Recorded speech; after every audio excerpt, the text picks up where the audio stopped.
Mark, let's start with the big data point of the day, I suppose, looking ahead, and that is the US PPI number. Because of what it might tell us about CPI, because of what it might tell us about PCE coming later on this month, how are you approaching that PPI reading later?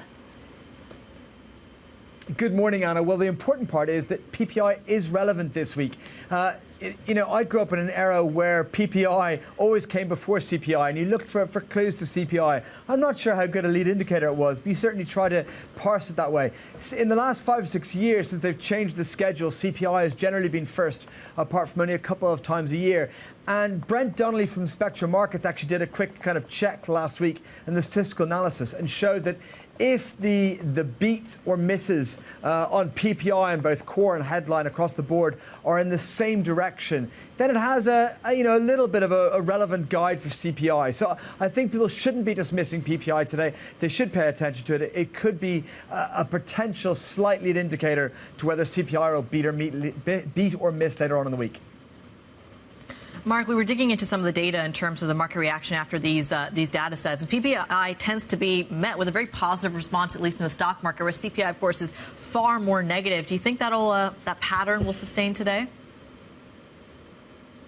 I think that pattern of the last few years is because we've been in an era of the first inflation change regime in the past 40 years, and an era of economists continuously underestimating inflation, and therefore so many of these CPI reports over the last 4 years, there's been an asymmetric skew to CPI beating estimates, particularly weighted to the prior kind of few years, to kind of 2021 through 2023 year period, and that's why it's a bias towards a negative reaction. I don't think that the setup is particularly skewed either way at the moment. I do think there's a market which must still be a little bit fragile after recent volatility. But I have to say, as someone who is bullish, I am still surprised by the fact that we haven't had much of a dip again over the last kind of 5-6 trading days. Mark, the bond market is predicting significant cuts and obviously an economic slowdown. The equity market is back to where it was and seems to be firmly betting on a soft landing.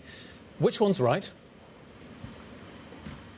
I think it's the stocks market. It's rare I say this. I had this conversation with Anna last week, and look, I'm always biased that fixed income traders are better at understanding macro data than equities data, just because by trade, they are driven more by the macro data, whereas equities ultimately are driven by earnings, which of course are then influenced by the macro data, but they're more of an earnings player, so they're used to being bottom-up analysis, whereas fixed income traders, bond traders, have to be macro traders. They have to care about the macro data. So the default is, in any scenario, is that bonds are telling a more accurate story than stocks.